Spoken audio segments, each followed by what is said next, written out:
शुभम को पसंद नहीं थी वंदना, लेकिन माँ के मर्जी के आगे उसकी एक नहीं चली थी। उसने तो जॉब करने वाली पढ़ी लिखी लड़की के ख्वाब देखे थे, लेकिन वंदना केवल 12वीं पास थी। यही बात शुभम को चैन नहीं लेने देती थी। कोई दिन नहीं जाता था जब वह वंदना को ताने नहीं मारता था। शादी को दूसरा महीना चल रहा था और आज सुबह सुबह उसने चिल्लाकर वंदना को आवाज़ लगाई तो वह दौड़ते हुए आई। अरे मेरा मुंह क्या देख रही हो? कब से शर्ट ढूंढ रहा हूँ, एक भी चीज़ सही से इस अलमारी में नहीं रखी है। वंदना आगे बढ़ी और उसकी सफ़ेद शर्ट ढूंढने लगी। पीछे से शुभम दांत पीसकर बोला, इस अनपढ़ को माँ ने मेरे पल्ले बांध दिया है। इससे अच्छी तो नौकरानी होती है जो कम से कम पैसों के बदले घर के काम तो तरीके से कर देती है। इसको कुछ कह दो तो आंसू दिखाकर रोने लगती है।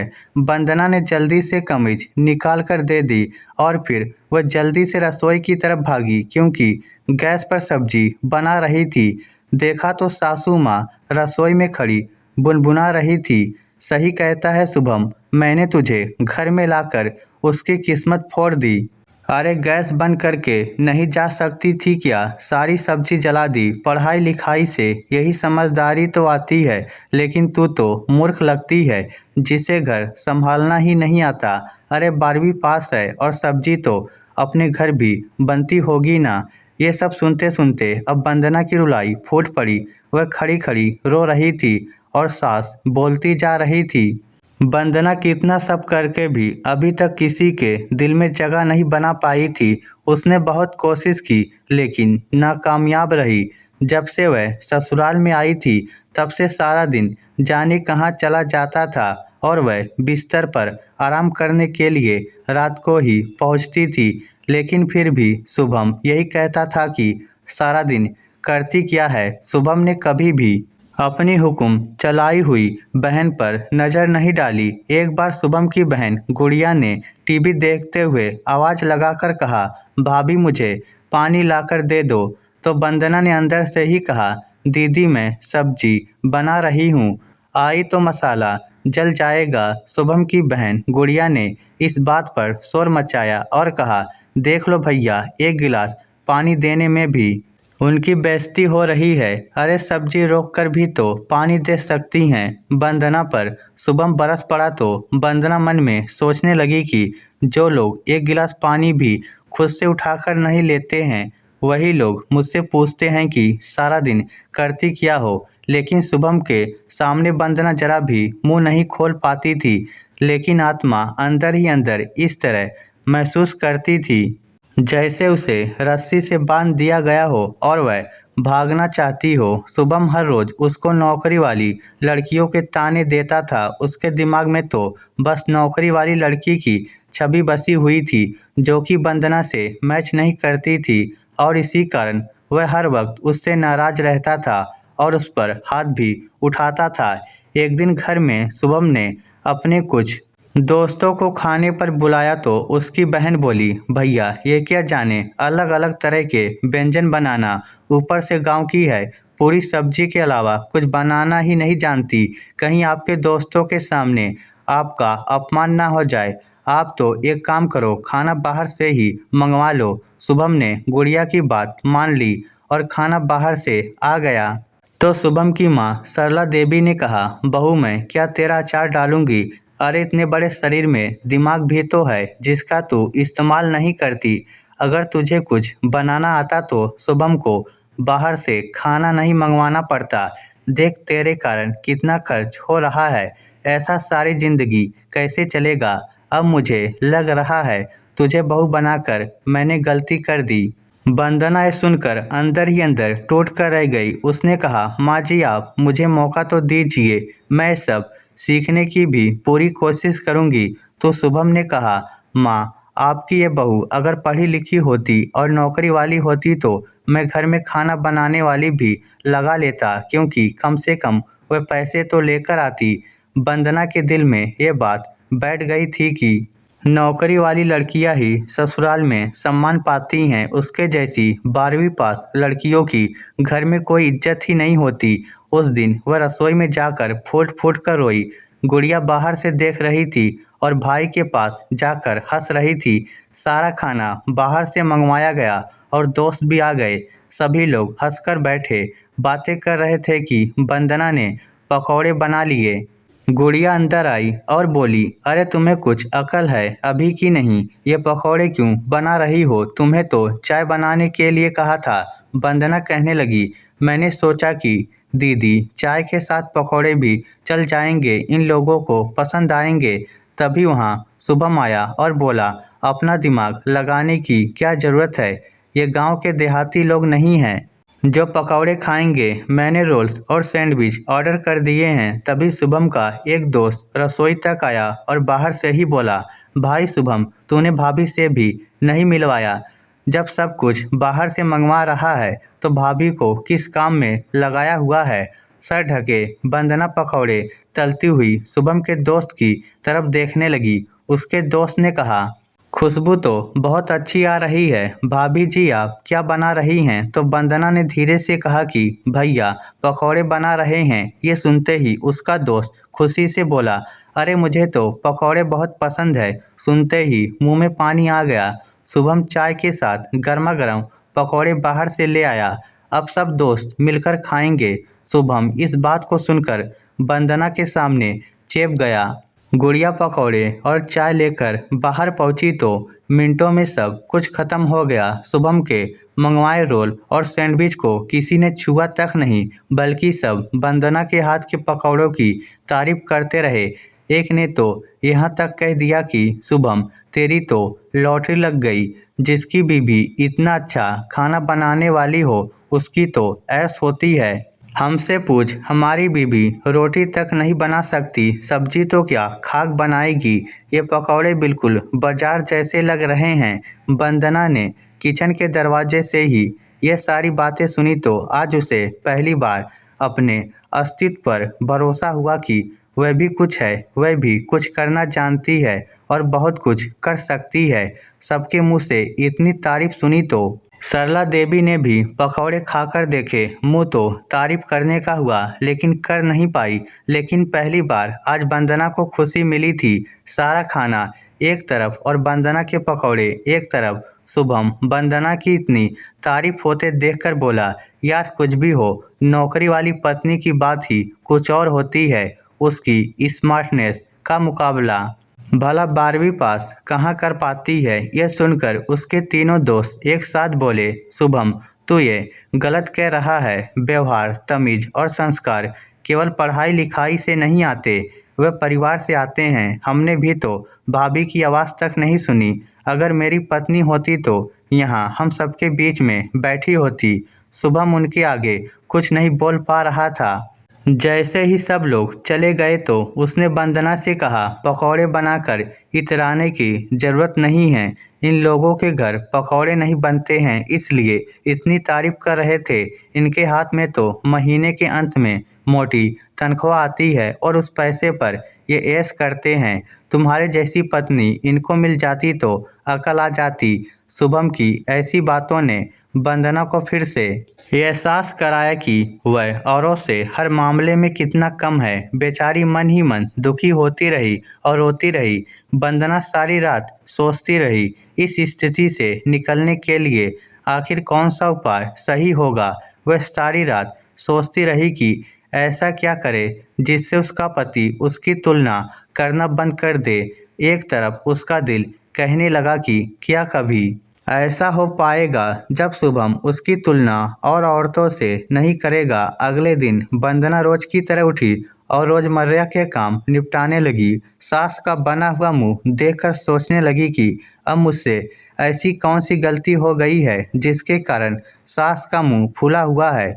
कुछ देर बाद शुभम ड्राइंग रूम में अपनी माँ के पास आकर बैठा तो सरला देवी ने कहा कि 2 दिन में तेरी चाची आ रही है। अब वह फिर से अपनी नौकरी वाली बहू का बखान करेगी। मेरी तो गर्दन ही शर्म से झुक जाती है उसके सामने। शुभम अखबार पढ़ता हुआ अपनी माँ से बोला, माँ इसमें मेरी तो कोई गलती नहीं है। आप ही इसको जाने कहाँ से उठाकर ले आई। आप मेरे सिर पर मर दिया। कभी कभी तो मन करता है दुनिया को ताक पर रखकर इससे तलाक ले लूं। शुभम की बात सुनते ही वंदना का दिल धक से रह गया। वह मन ही मन घबराने लगी और सोचने लगी, अगर इन्होंने मुझे तलाक दिया तो क्या होगा। मेरी तो बहनें और भी हैं, मेरा परिवार कहाँ मुंह दिखाएगा। पिताजी तो दिल के मरीज हैं, कहीं वह बीमार ना हो जाएं।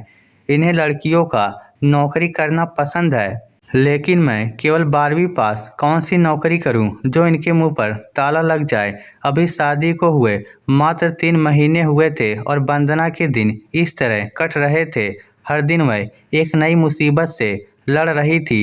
चाची जी के बारे में सुनकर तो अब वह और भी डर गई कि जाने वह ताने देकर उसका क्या हाल करेगी। उससे याद आया कि शादी के बाद जब वह रुकी हुई थी तो बार बार यही कह रही थी कि मेरी बहू तो दिन भर घर में ही नहीं रहती है।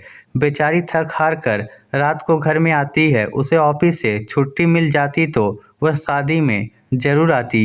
इतनी अच्छी नौकरी करती है तो जिम्मेदारी भी है। पढ़ी लिखी बहू लेने में यही फ़ायदा है कि घर की आर्थिक व्यवस्था सही बनी रहती है। उस समय ही वंदना को ऐसा लग रहा था कि यह सब उसको सुनाया जा रहा है क्योंकि वह 12वीं पास है। देवरानी की बातें सुनकर सासू माँ भी बुरी तरह तिलमिला रही थी और वंदना से सीधे मुंह बात भी नहीं कर रही थी। तब वंदना मन में सोच रही थी कि मैं ज़बरदस्ती तो इस घर में नहीं आई हूँ और मेरी पढ़ाई के बारे में इनको पहले से ही मालूम था, तो अब ये लोग मुँह क्यों बना रहे हैं। आखिर मेरी गलती क्या है। मगर वंदना को अपने इन सवालों का कोई जवाब नहीं मिल रहा था। वहीं सरला देवी, जिनको 12वीं पास वंदना अपने बेटे के लिए इतनी पसंद आई थी, वह आज शादी के तीसरे दिन उनकी नज़रों में खटकने लगी थी। वंदना का दिल तो जोर जोर से धक धक कर रहा था कि जाने जब चाची जी आएंगी तो क्या होगा। उसका डरा हुआ चेहरा देखकर गुड़िया ने उसको ताना देकर कहा, चाची जी के आने से इनका चेहरा कैसे उतर गया है। अरे अपनी बेइज्जती का डर सता रहा है क्या। थोड़ा ज़्यादा पढ़ लिख लेती तो तुम्हारा क्या जाता। वंदना से रहा नहीं गया। उसने तुरंत अपनी ननद से कहा, मैं भी तो आपसे भाई की शादी के इंतज़ार में नहीं बैठी थी। आप लोग मेरे यहाँ खुद रिश्ता लेकर आए थे तो 12वीं पास सुनकर तभी मना कर देते। गुड़िया की आंखें फटी रह गई जब उसने वंदना के मुंह से ऐसा जवाब सुना। उसने अपनी माँ सरला देवी से कहा, माँ देख रही हो 12वीं पास के मुंह में जुबान आ गई है। आप तो कहती थी कि कम पढ़ी लड़कियाँ ज़्यादा नहीं बोलती हैं, मगर देखिए आज कैसे फर्नाटेदार जवाब दिया। सरला देवी को भी वंदना पर गुस्सा आया और वह दंदनाती हुई उसके पास आई और उसका हाथ मरोड़कर बोली, खबरदार जो तूने मेरी देवरानी के सामने जुबान चलाई। अरे पढ़ी लिखी नहीं है तो अपने संस्कार ही दिखा देना, जिससे मेरी कुछ तो गर्दन ऊंची हो सके। अगर तूने उसके सामने जरा भी मुंह खोला तो उसके सामने ही घर से निकाल दूंगी। उसकी बहू पढ़ी लिखी है और उसके तौर तरीके देखेगी ना तो तेरे होश उड़ जाएंगे। उठने बैठने और पहनने का सलीका है उसमें। उसके सामने मुझे नीचा मत दिखा देना और अपना मुंह बंद रखना। दोनों सास ननद ने वंदना को धमका दिया जिससे कि वह मुंह पर ताला लगाकर रहे। सरला देवी की देवरानी पुष्पा देवी एक दिन पहले ही आ गई, जिससे सरला देवी चौंक गई और बोली, मैंने सोचा एक दिन पहले ही चली आती हूँ, ज़्यादा समय रहने के लिए मिल जाएगा। दीदी जब से आपके देवर गए हैं तब से तो मेरा घर में मन ही नहीं लगता। बहुत सारा दिन घर में नहीं रहती है और घर मुझे खाने को दौड़ता है, तो सोचा एक आध महीना आपके घर रह लेती हूँ। 1 महीने की बात सुनकर सरला देवी के माथे में बल पड़ गए और वह तुरंत बोली, तुम्हारी बहू कमाती है तो तुम भी निकल लेती हो, क्योंकि पैसों की तो चिंता ही नहीं है। हमें तो एक एक पैसे के लिए अपने बेटे से मांगना होता है। पुष्पा देवी तुरंत बोली, दीदी बहू मेरा ध्यान रखती है और मेरे पास पैसों की कमी नहीं होती है। मेरे बेटे को तो पता भी नहीं चलता कि मैं कौन सा खर्च कर रही हूँ, और तुम सुनाओ।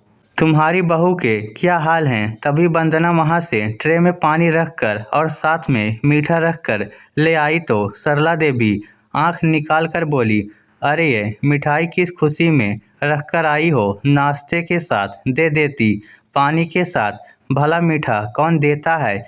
तो वंदना ने धीरे से कहा, मम्मी जी वह क्या है ना चाची जी, हमारे क्षेत्र के आसपास की हैं, वहाँ पर मेहमानों को खाली पानी नहीं दिया जाता है, उसके साथ मीठा दिया जाता है। वंदना की यह बात सुनकर चाची जी के चेहरे पर एक मुस्कान दौड़ गई और वह मुस्कुराकर बोली, बेटी ये तो तेरे संस्कार हैं, यूँ तो मेरी बहू पढ़ी लिखी है और बहुत अच्छी है, लेकिन ये सब उसको पुराने ज़माने की बातें लगती है।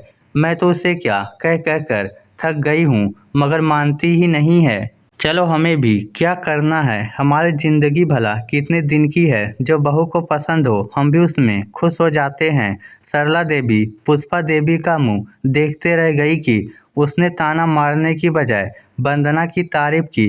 पुष्पा देवी यूँ तो बार बार अपनी बहू की तारीफ कर रही थी, मगर इस बार सब कुछ नीचा दिखाने जैसा नहीं लग रहा था। सरला देवी बार बार पुष्पा देवी से यही कहती थी कि तुम्हारा क्या है, तुम्हारी तो कमाऊ बहू है, एक हमारी बहू है जो बस रोटी बनाकर खिलाती है और उसे कुछ नहीं आता जाता। शुभम भी अपनी चाची से मिला तो चाची ने कहा, शुभम बहू आ तो जाए, मगर कुछ समय बाद ही पता चलता है कि वह कैसी है। जी जी बहू अच्छी लाई हैं, किसी को समझ में नहीं आ रहा था कि पुष्पा चाची इस बार किसी को ताने क्यों नहीं दे रही हैं। सरला देवी मन ही मन पुष्पा देवी के जाने का इंतजार कर रही थी, लेकिन एक हफ्ते बाद भी पुष्पा देवी ने यही नहीं बताया कि वह वापस कब जा रही है। सरला देवी पुष्पा देवी के सामने जैसे ही वंदना से कुछ कहती तो पुष्पा देवी बीच में बोलती, अरे दीदी तुम्हें आजकल की बहुओं का नहीं पता है, तुम्हारी तो लाख गुना अच्छी है। सरला देवी मुंह बनाकर कहती, अरे तुम्हें क्या पता इसको कितना टोका जाता है, तभी ये कोई काम अच्छे से कर पाती है, पढ़ी लिखी होती तो कितने अच्छे से कर लेती, आपकी बहू की तरह नौकरी करके मेरे शुभम का हाथ भी बटा देती। पुष्पा देवी ये सुनकर चुप रह जाती। एक दिन पुष्पा देवी रसोई में गई तो खाने की खुशबू से वह खुश हो गई और बोली, बहू तेरे हाथ में स्वाद है, ये लोग खुश नसीब हैं जो इन्हें तेरे हाथ का गर्मा गर्म खाना तो मिल जाता है। ये सुनते ही वंदना का चेहरा उतर गया और उसने कहा कि चाची जी लेकिन यहाँ पर इन लोगों को पसंद नहीं आता है, इनको तो नौकरी वाली लड़कियाँ ही पसंद है। आज वंदना चाची के सामने रो पड़ी। वह अपने आंसुओं को नहीं रोक पाई, तभी रसोई में गुड़िया आ गई और उसने चाची को वंदना का सर प्यार से सहलाते हुए देख लिया। उसे वंदना पर गुस्सा आ रहा था। उसने जाकर अपनी माँ से कहा कि माँ ये आपकी बहू चाची से हमारी शिकायत कर रही थी। ये सुनकर सरला देवी का खून खौल गया और रात को पुष्पा देवी के कमरे में जाने के बाद सरला देवी रसोई में सफाई कर रही वंदना के पास आई और बोली, तूने मेरी देवरानी से क्या कहा, झूठ बोलेगी तो इसी वक्त मायके वापस भेज दूंगी। सास की बात सुनते ही वंदना खड़ी खड़ी कांपने लगी। उसे समझ में नहीं आ रहा था कि अब क्या कहे। अब उसे महसूस होने लगा कि उसने चाची से सब बात कर गलती की। सरला देवी ने तुरंत उसके बाल पकड़कर जोर से खींचे और कहा, अब रोने का ड्रामा मत कर, मुझे अच्छी तरह पता है कि तूने उससे क्या कहा है, हमारे घर की बेइज्जती करवाती है, आज तुझे मैं छोड़ूंगी नहीं। गुड़िया भी बोली कि मम्मी वह तो अच्छा हुआ कि मैंने देख लिया, पता नहीं ये तो जाने क्या क्या कह देती। चाची की बहू इतनी अच्छी है और वह हर वक्त उसकी तारीफ करती रहती हैं और इसने हमारे घर की ही बुराई उनसे कर दी। आप देखना अब चाची पूरे खानदान में हमारी चुगलियाँ करेगी। गुड़िया की बात सुनते ही सरला देवी का पारा 7वें आसमान पर पहुंच गया और उन्होंने वंदना के गाल पर जोर से थप्पड़ मारकर कहा, तेरी हिम्मत कैसे हुई बाहर के आदमी से हमारे घर की चुगली करने की। बेचारी वंदना बुरी तरह से रो रही थी और सरला देवी उस पर हावी हो रही थी। तभी वहां पर पुष्पा देवी की आवाज़ गूंजी, खबरदार दीदी, जो आपने अब वंदना पर हाथ उठाया।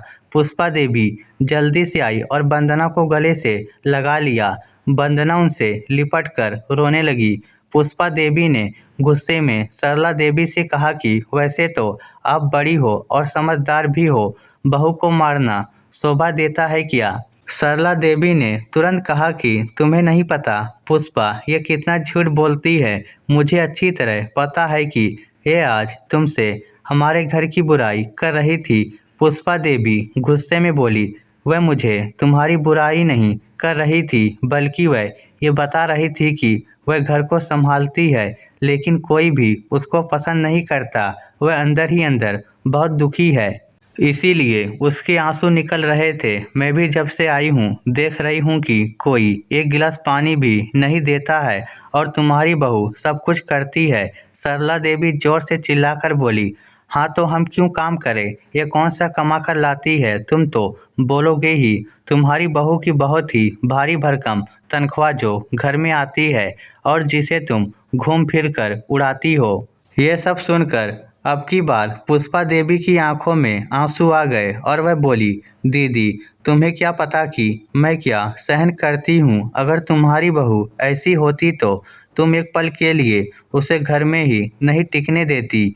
मेरी बहू नौकरी करती है, लेकिन आज तक मुझे एक गर्म रोटी नसीब नहीं हुई। जिस दिन उसकी छुट्टी होती है तो मुझे उसके मन का नाश्ता बनाना पड़ता है। रोज अपने बेटे बहू का टिफिन बनाती हूँ और दोनों लेकर निकल जाते हैं। मैंने कितनी बार कहा घर में नौकर लगा दो, लेकिन दोनों ही नहीं सुनते और कहते हैं कि इस उम्र में काम नहीं करोगी तो शरीर जाम हो जाएगा। मुझे दोनों ने नौकरानी बनाकर रख दिया है। पुष्पा देवी ने आगे कहा, शुक्र करो कि तुम्हारी बहू खुद नौकरानी बनकर तुम लोगों के नखरे उठाती है। ये इसके संस्कार हैं कि तुम्हारा थप्पड़ बर्दाश्त कर लिया, वरना कोई और होती तो तुम्हारा वह हाल करती कि तुम कहीं मुंह दिखाने लायक नहीं रहते। शुभम को मैं रोज इस बात के लिए समझा रही हूँ। मेरे घर की सच्चाई तो यही है कि मेरी नौकरी वाली बहू ने मुझे नौकर बना कर रख दिया है। वह बाहर नौकरी करती है और मैं घर में, लेकिन बैलू नौकरी की है, मेरी नहीं। जैसे तुम लोग वंदना की वैल्यू नहीं कर रहे हो। देवरानी से इतने कड़े शब्द सुनकर सरला देवी के होश उड़ गए, जिससे वह रोज अपनी बहू की तुलना किया करती थी। आज पता चला कि वह कितनी अच्छी बहू थी। जो देवरानी उनको ऐश करती दिखाई देती थी, आज पता चला कि वह अपने घर में नौकरानी बन चुकी थी। सरला देवी नज़र झुकाकर खड़ी हो गई। तभी वहाँ पर शुभम आया और बोला, मम्मी 2 दिन से चाची मुझे समझा रही थी, क्योंकि उन्होंने आते ही सब कुछ समझ लिया था कि वंदना किसी परेशानी से गुजर रही है। इन्होंने मुझे अपनी हकीकत भी बताई तो मैं हैरान रह गया।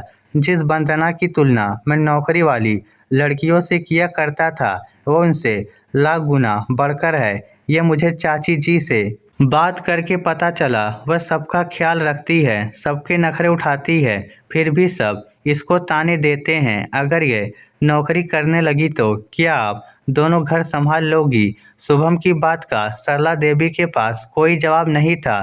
पुष्पा देवी ने तभी गुड़िया की तरफ देखकर कहा, संस्कार तो तुझमें नहीं आए गुड़िया, कुछ अपनी भाभी से सीख ले, ससुराल में काम आएंगे। आज पुष्पा देवी ने सबकी अकल ठिकाने लगा दी। उधर वंदना जो खड़ी होकर रो रही थी, उसे सरला देवी ने गले से लगाया और बोली, बहू गलती हो गई, माफ़ कर दे। हम तेरी तुलना नौकरी वाली बहू से करते थे, मगर सच कहूँ तो वह तेरे सामने कुछ भी नहीं है। पुष्पा को उसकी बहू ने नौकर बनाकर रख दिया है। ये सुनकर मुझे सब समझ में आ गया। पुष्पा देवी का घर में आना वंदना के लिए अच्छा साबित हुआ। जिसके लिए वह इतना डर रही थी, वही उसके लिए एक अच्छा रास्ता साबित हुई। कुछ दिन बाद पुष्पा देवी जाने को हुई तो सरला देवी ने कहा, जा रही हो देवरानी, तुमने मेरी आंखें खोल दी तो अब मैं तुम्हें वहां जाकर नौकरानी नहीं बनने दूंगी। तभी पुष्पा देवी के फोन पर उनकी बहू का फ़ोन आया और वह बहू चिल्लाकर बोली, वहाँ जाकर बैठ गई हो और घर आने का नाम नहीं है। घर का कुछ ख्याल है कि नहीं? इतना सारा काम कौन कर रहा है? चुपचाप से शाम तक घर आ जाओ। सरला देवी ने पुष्पा देवी के हाथ से फ़ोन छीनकर कहा, मुझे नहीं पता था बहू, तुम मेरी देवरानी के साथ ये सब करती हो। तुमसे अच्छी तो मेरी बहू है जो घर में इतने लोगों का मान सम्मान बहुत अच्छे से करती है और सबकी सेवा करती है। अब तुम अपनी सास का इंतजार मत करना, वह मेरे साथ ही रहेगी। सरला देवी के मुंह से अपने लिए इतने सम्मान भरे सब सुनकर वंदना रो पड़ी। सरला देवी ने उसे गले से लगाकर कहा, आज मुझे गर्व हो रहा है कि मैं पढ़ी लिखी बहू नहीं लेकर आई। पढ़ाई लिखाई से ज़्यादा इंसान के अंदर संस्कार होने चाहिए जो तुम्हारे अंदर हैं।